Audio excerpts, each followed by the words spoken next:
Hello everyone. Today we're going to solve the second question of chapter 2 physics 1. In this question we're asked to obtain the average velocity and instantaneous velocity of a particle with a given with a given equation of x versus t. Okay, let's start with part A. At part A we're asked to obtain the average velocity from t equals to 2 seconds to t equals to 3 seconds. Okay, so the first thing that we need to do is to just write the equation for average velocity. V average equals to displacement delta x over delta t. Okay, now applying this equation to this interval, we can say V average from 2 to 3 would be equal to x3, which means that x at t equals to 3 minus x2 divided by t3 minus t2, meaning that the time 3 minus time 2, which is 3 minus 2 in this question. Okay, so now all we need to do is to just obtain x3 and x2. x3, I'm just plugging 3 into the given equation, which is x equals to 10 plus 1.5 t cubed. So I'm gonna plug 3 in this equation and I'll get x3 equals to 10 plus 1.5, 3 to the power of 3. If you plug this into your calculator, you'll obtain x3 as 50.5 centimeters. Again, I'm writing centimeters because the question states that this equation is in terms of centimeters. Okay, now let's go to x2. Similar to what I did for x3, if I just plug 2 here, I will have 10 plus 1.5 times 2 cubed, which is going to be equal to 22 centimeters. Okay, now that I have x3 and x2, I can obtain the value of the average velocity from 2 to 3 as this minus this plus minus 22 divided by the time that it takes to move from these 2 points, which is 3 minus 2. We're moving from t equals to 2. We're starting at t equals to 2 and moving to the point where the time is t equals to 3, which is going to be equal to, if you calculate this, it's going to be equal to 28.5 centimeters per second. Okay, we obtained the average velocity from 2 to 3. Let's go to part B.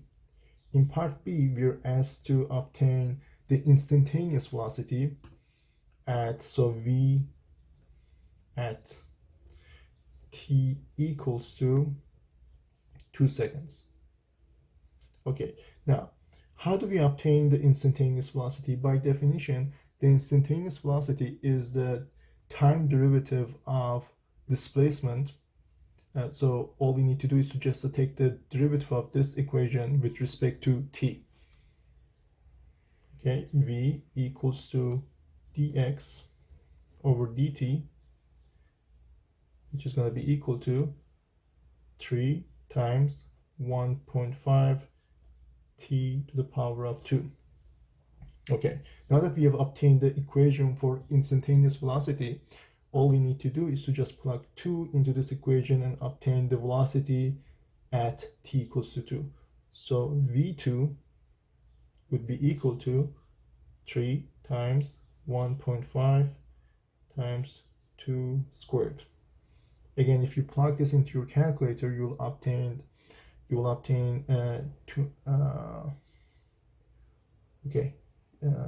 you're going to obtain, let me see, yeah, you're going to obtain 18 centimeters per second. Okay, so that's it for part 2. We were able to obtain the velocity at t equals to 2. Very simple. All we needed to do was to just take the derivative of the equation of x with respect to time. Okay, let's move to part C. At part C, we're asked to obtain the instantaneous velocity of the midway between x2 and x3. So we have to first figure out where that location is. What's the midway between x2 and x3? Basically all we need to do is to just obtain the average of these two, because let's say if this is x2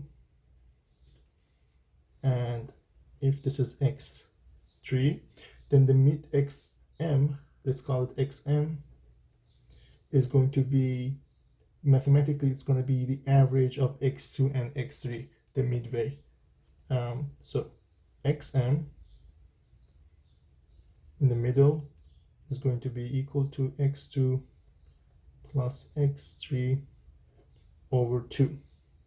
If you calculate this, you'll obtain this as, so if you plug x2 and x3 into this equation and obtain the value for this, it will turn out to be 36.25 centimeters. Okay, now we have obtained the position of the midway, but in order to be able to obtain the instantaneous velocity, what we need is the time. Now, how do we obtain the time now that we have the position? Well, if you look at this equation and plug the value of the position, we should be able to obtain t from here. Okay, so I'm just going to plug this into here. Then I would have 36.25 equals to 10 plus 1.5 tm. Tm stands for the time that we reach to the middle point here, to the power of 3. Okay, now if you just rearrange this, then you'll obtain tm equals to 36.25 minus 10 divided by 1.5. Okay, now if you again plug this into your calculator, you'll obtain tm as 2.59 seconds. Since the time is between 2 and 3, it actually makes sense. Like if we had obtained a number out of the bound, like out of the interval of 2 and 3, then we probably had done a calculation mistake. So this is always good to double check to see if your answers actually make sense.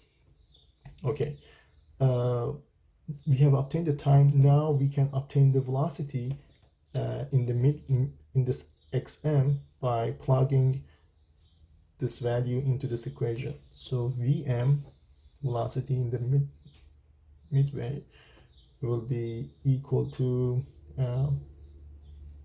where's the equation? Yeah, there it is. 3 times 1.5 times 2.59 squared. If you plug this into the calculator, you'll obtain 30.18 centimeters over second. Okay, so we were able to obtain okay, this is part C. I forgot to, for part C, we were able to solve part C by calculating the velocity in the middle of x2 and x3. Okay, in the last part of the question, we were asked to draw the xt graph for this movement. Okay, let me just make a big graph here. So this is, okay, we have time in our horizontal axis and x in the vertical axis. Okay, so this is the equation of the motion. X equals 10 plus 1.5 t to the power of 3. Okay, so at t equals to 0, x is equal to 10. Let me just, okay, at t equals to 0, x should be here, somewhere here, 10. And as we've obtained at t equals to 2, x should be 22 centimeters. Maybe somewhere here, 22, and t equals to 1, t equals to 2. Okay, so this is the point x2 basically on the xt graph. T equals to 2 and the position is 22, and at t equals to 3 the position will reach to 50.5, maybe somewhere here, 3.5. okay.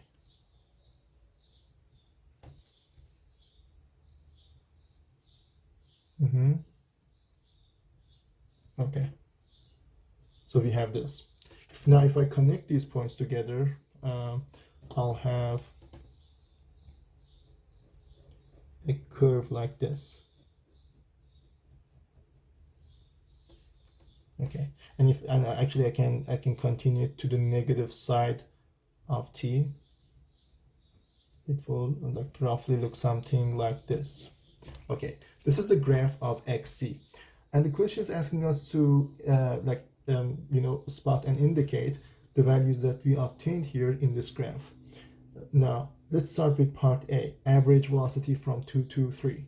How should we obtain the average velocity? How should we basically show the average velocity in this plot?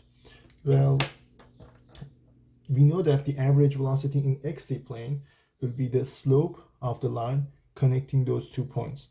So the slope of the line, this straight line connecting these 2 points, is going to be the average velocity of from 2 to 3, which is going to be 28.5. So this is the average velocity from 2 to 3, part A. For part B, we were asked to obtain the instantaneous velocity at t equals to 2. We know that the instantaneous velocity can be shown in the graph by drawing a tangent line to that specific point.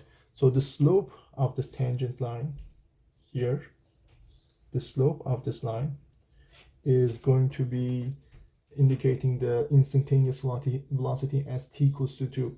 If you notice, the instantaneous velocity at t equals to 2 is 18, and the average velocity from 2 to 3 is 28.5. So this is larger than this.